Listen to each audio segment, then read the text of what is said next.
Meu nome é Bianca. Desde pequena eu conheço a palavra de Deus, tenho influência de pessoas evangélicas. Só que eu não me importava, não dava muita atenção, não ligava muito. Só que aí, até um dia, eu e minha mãe, a gente se mudou pra cá, minha família. Minha mãe começou a frequentar a igreja. Aí eu comecei a conhecer a palavra de Deus um pouco melhor. E com isso, a gente começou a enfrentar um pouco de dificuldades. E eu vi que tinha a presença de Deus na minha vida. E eu falei assim, não dá mais. Tenho que me batizar. Tenho que cumprir essa ordenança, porque Jesus é o meu Salvador. E Ele é o caminho certo que eu tenho que seguir.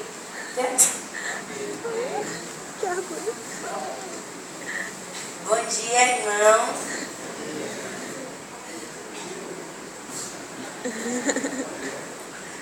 Eu fiz agora um bom dia, irmãos, para os surdos, né? Que também são nossos irmãos.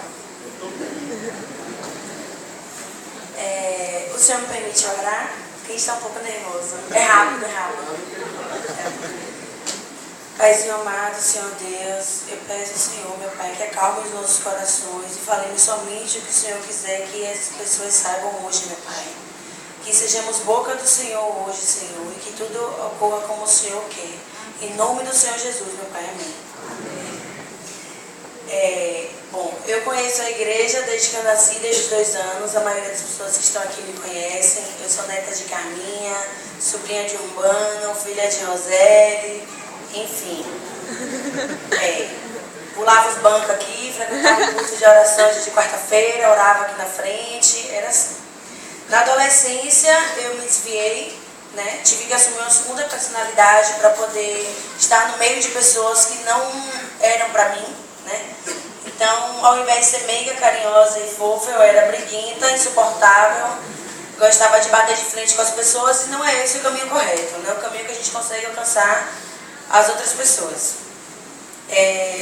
Comecei a me envolver com drogas. Aos 14 anos comecei a fumar cigarro. Aos 20 comecei a usar cocaína. Depois me envolvi com maconha. E graças à minha mãe, que nunca desistiu de mim, nem meu pai, nem minha família, sempre estiveram do meu lado, aturando todas as coisas que eu sei que foram horríveis. Foi minha família toda clamando de madrugada, porque diz na palavra, né? Clame de madrugada que eu vou te escutar, mais ou menos assim. Aí foi muito triste, gente. Vocês não sabem como é doloroso, né? Ter uma pessoa que utiliza drogas dentro de casa. Enfim, foram muitas coisas ruins. E passo a passo. Como foi que eu consegui sair? Primeiro, minha mãe falou, você vai ter que decidir. Ou você para, ou você para. Aí eu fui, primeiro passo, a gente tem que dar um passo de cada vez. Porque se a gente começar, não, vou parar com tudo e acabou, isso não dá certo. Primeiro passo que eu dei, parei de usar cocaína. Né? Foi muito difícil, fiquei internada em casa, vamos dizer assim, com minha mãe, com minha família, me reaproximando, me reconhecendo, sabendo quem sou eu novamente, deixando aquela personalidade para trás. E fiquei 1 ano em casa, fora desses amigos, né? Que não eram amigos, eram pessoas que estavam apenas interessadas em tirar algo de mim, tirar essa alegria e esse amor que eu tenho dentro do meu coração. O segundo passo foi parar com cigarro, que eu fumei 8 anos de cigarro. Então foi uma coisa muito difícil para mim.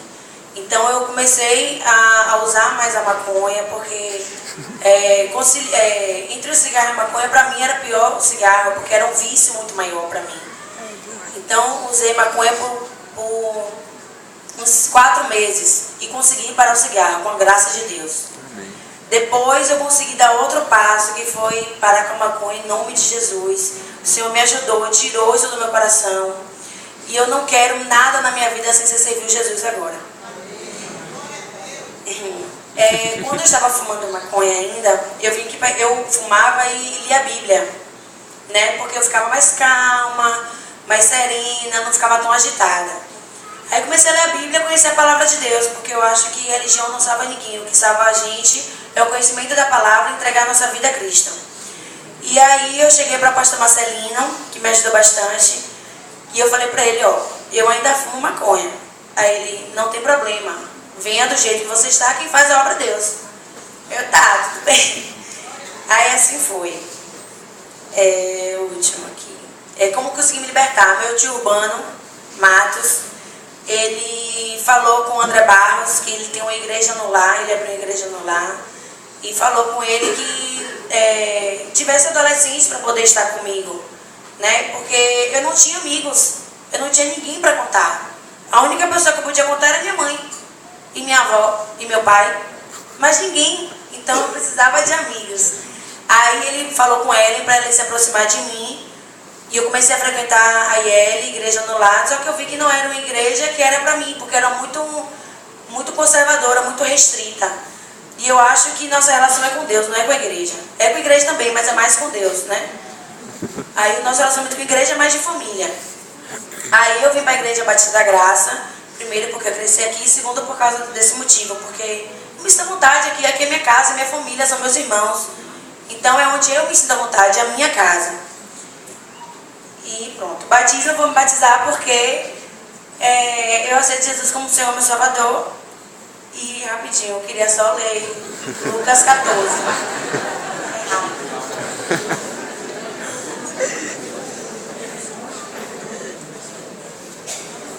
Foi nada programado aqui, eu tiro o microfone dele. Lucas 14, 26 e 27. Quem quiser me acompanhar não pode ser um meu seguidor se não me amar mais do que ama seu pai, a sua mãe, a sua esposa, os seus filhos, os seus irmãos, as suas irmãs e até a si mesmo. Não pode ser meu seguidor quem não estiver pronto para morrer como eu vou morrer e me acompanhar. Amém. E Lucas 14, 33. Assim, nenhum de vocês pode ser meu discípulo se não deixar tudo que tem. E eu deixo tudo que eu tenho e aceito Jesus como meu Senhor e Salvador. Amém. Seu nome, que você quer batizar? Meu nome é Carolina, eu quero me batizar. Pastor, dá licença só um instante. Eu quero falar com a igreja. Jéssica, quando nós era mãe dela, estava grávida dela, eu acordei de noite, ouvindo alguém com umas palavras dizer: o nome da menina vai ser Jéssica. E eu amanheci um dia, não telefonei para minha filha, que eu morava no interior, não telefonei para ela para dizer nada. Quando eu ia ligar para ela, mas antes de eu ligar, ela me ligou dizendo: mãe, o nome da menina vai ser Jéssica. Aí eu fiquei, meu Deus, o que significa isso? E eu tenho certeza que o Senhor tem um plano na vida de Jéssica. Amém. Muito a ela. O inimigo tentou ela demais, jogou ela no chão, mas o Senhor é poderoso para levantar. Foi as nossas orações, minha e da mãe dela.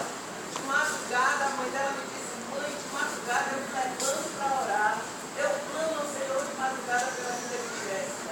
E eu pedi ao meu filho para orar, para olhar o que significa esse nome Jéssica. Ele olhou, pesquisou e me disse: mãe, significa consagrada a Deus. Amém. E ela é uma menina consagrada ao Senhor.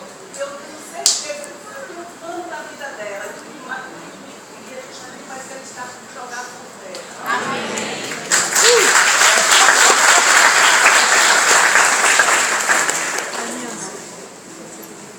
Bom dia, meu nome é Carolina. Eu venho desde pequena para a igreja com a minha mãe. Quero me batizar porque é uma ordenança de Deus. Bom dia, que a paz do Senhor esteja convosco. Meu nome é Jefferson. Eu quero me batizar porque aceitei Jesus como meu único Salvador. E também tive uma história difícil.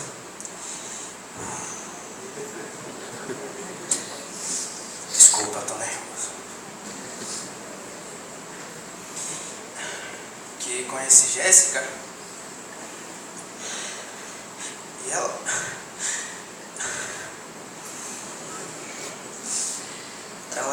foi o grande empurrão que eu precisava para minha vida.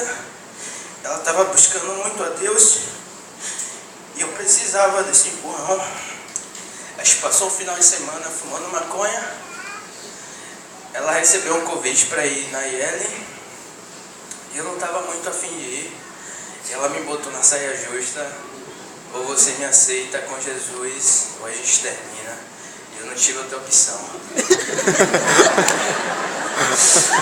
Então, fui na Yeli e o Espírito Santo estava usando ela para me levar até lá. Fui lá. Parece que estava sendo direcionada para mim as palavras. E eu não estava querendo chorar lá. Estava engasgado. Mas quando chegou em casa, a gente leu uma passagem na Bíblia e fez uma oração para dormir. Só que eu quis me ajoelhar, me humilhar diante de Deus, abrir meu coração e me arrepender de todos os meus pecados, porque eu era usuário de drogas, me prostituía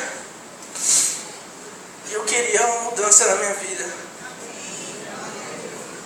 Deus tocou no meu coração, limpando o meu coração, tirando o peso que nele existia, amargura, pecado. Eu senti a presença de Deus, Ele tocando no meu coração, me aliviando, me deixou mais tranquilo. Quando eu me joguei na cama, estava leve que nem uma pena. Então, na Yeli eu conheci um grande amigo, que eu tenho sede de falar o nome dele, que é João. Está logo ali, meu irmão. Obrigado por Deus ter te usado na minha vida. Dona Carminha, Dona Roseli, Pastor Marcelino, Coordenador Davi e o Pastor Edivar. Agradeço muito a Deus por vocês fazerem parte da minha família. Queria agradecer também que minha mãe não está aqui hoje para presenciar essa minha mudança. Hoje eu devo todas as orações dela, pois eu chegava em casa drogado, ela me aceitava assim mesmo, ajoelhava e orava pela minha vida. Obrigado, mãe, a senhora está aqui, mas eu dedico a senhora. Obrigado.